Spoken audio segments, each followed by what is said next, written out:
Hey everybody, how's it going? Welcome back to Stylist Meets Vinyl. My name is Chris.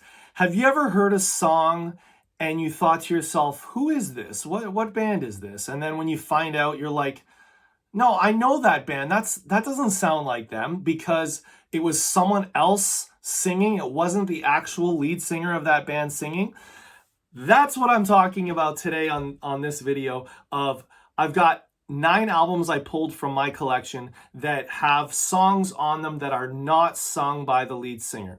So it can't be a duet, it can't be a co-lead vocal, it has to be completely lead vocals by somebody who is not the lead singer. They can be a backup singer or maybe an occasional singer, which we'll kind of get into here, but not the lead singer.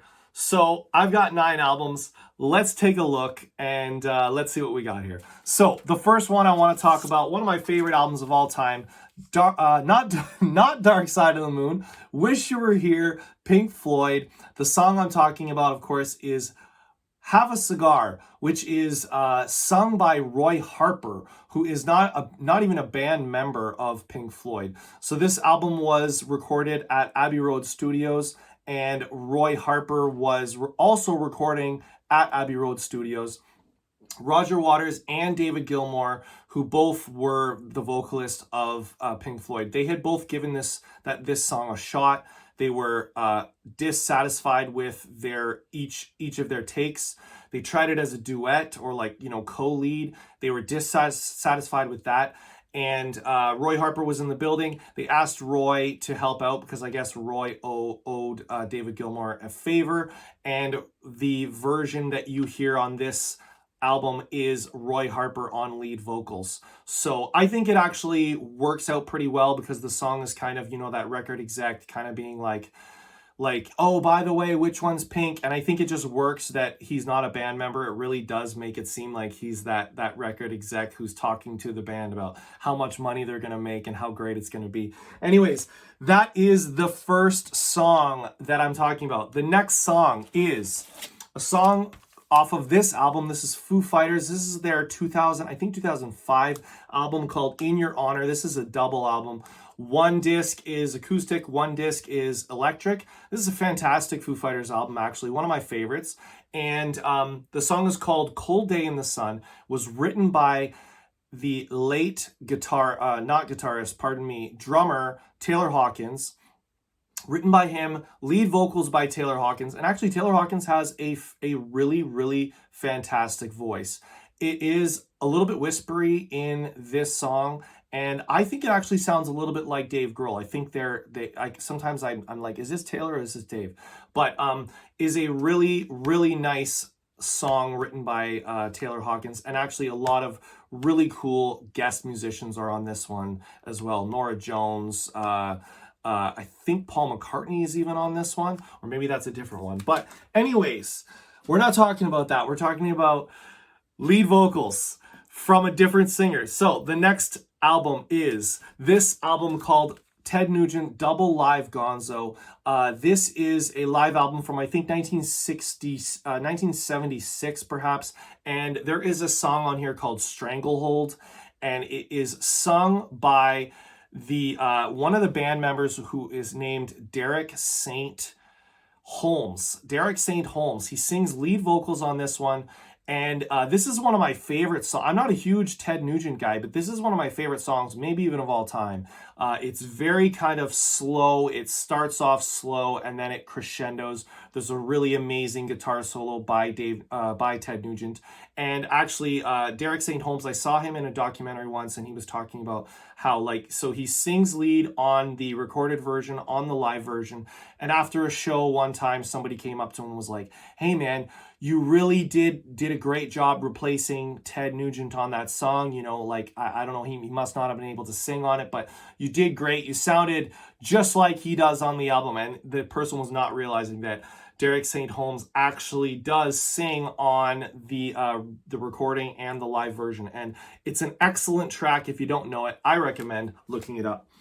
Next song is called Little Miss Strange off of this album. What is this?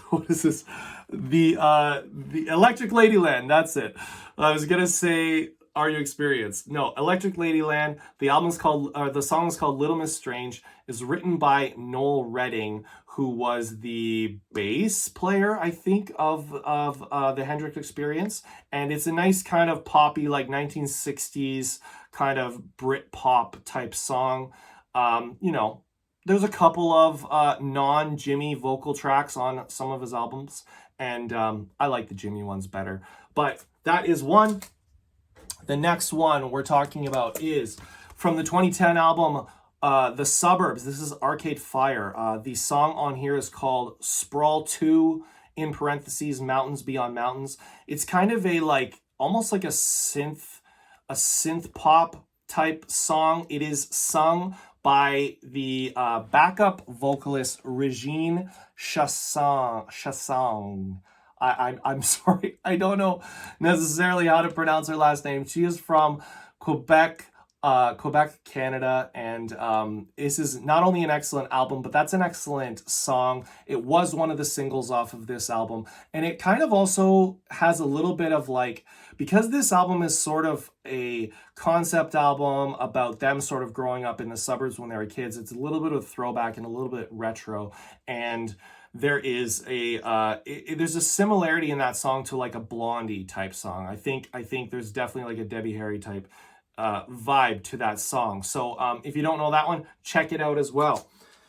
Next, we've got, this is the Eagles. The album is One of These Nights. The song I'm talking about is Take It to the Limit, which is sung by Randy Meisner. Now, you could argue, you know, there's a handful of Randy Meisner songs on Eagles albums, so you could make an argument they were all lead vocalists, but in my eyes it's kind of like Don Henley and Glenn Frey are the lead vocalists. And the interesting story about Take It to the Limit, which is that Randy Meisner sang vocals on it, and they would whenever he would play it live, the crowd would go crazy. According to Glenn Frey and Don Henley, the crowd would go crazy. They loved that version. And he was very nervous about singing that song because there's the high notes at the end, you know, where he says, take it to the limit one more time. And he's getting really high up there. And he was very nervous. Apparently he could hit those notes, but he was always nervous to do it live. And at the end of, I think it was the Hotel California tour, Meisner had been up sick the night before with the flu, and he didn't want to sing the song live. He kind of refused. Him and Glenn Frey got into it in the backstage. They got into it, and then ever since then, he was kind of iced out of the band, which eventually led to him leaving the band permanently. So I think permanently, but anyways, great track. Take It to the Limit, sung by Randy Meisner. The next song I'm talking about is Happy off of Exile on Main Street, the Stones' masterpiece from 1972. The song Happy was, I think it was written and sung by Keith Richards. And it is, you know, Keith is like every couple of albums, he'll get a song or two onto an album. And this is, I think, the only Stones song sung by Keith Richards that made it to the Billboard Hot 100 charts. Definitely a great song and a fantastic album, as I mentioned. Next, I showed this album in my last video, but I'm going to show it again because it meets the criteria for this video. We've got White Stripes. This is Elephant from their 2003, I believe. This is from also another excellent album.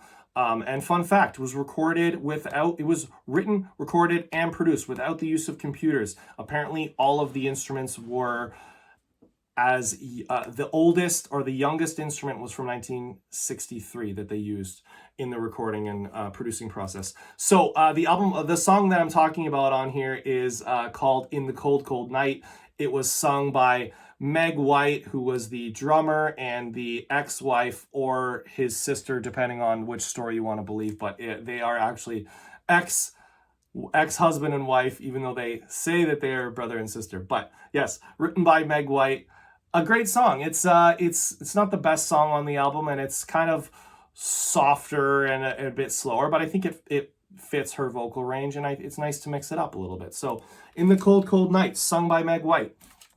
The last one I'm going to talk about, I had to throw in something Ringo on here because I think you can, obviously John, Paul, you can even say George they are the lead singers of the Beatles. But Ringo is not a lead singer of the Beatles. He does get about one song every album that they get Ringo to sing. And I chose this one because it's one of my favorite Ringo songs. There's a lot of Ringo songs that I really do like. And but this one, even though he didn't write it, and actually none of the Beatles wrote it, it is a cover. It is off of depending on where you are. So in North America, it's on Yesterday and Today. If you're in the UK, it is on the album Help. But, that's a whole other story about songs appearing on different albums in different continents. But the song is called Act Naturally. It was not written by the Beatles, as I mentioned, and it is one of my favorite Ringo tracks. It's a little, I think it's kind of funny because it's a sad, somber it's upbeat, but it's a bit of somber track about like being so lonely, and he's gonna make it in the movies and win an Oscar because he's playing a lonely man and he doesn't have to act. He just has to act naturally. And I think it's kind of funny that they're like, okay, Ringo, this one's for you. You're the lonely one in the group, so you get it. But anyways, a great song nonetheless, sung by Ringo, and that is 9 albums with 9 songs not sung by the lead singer of the band. Let me know what you guys thought of any of these albums in the comments.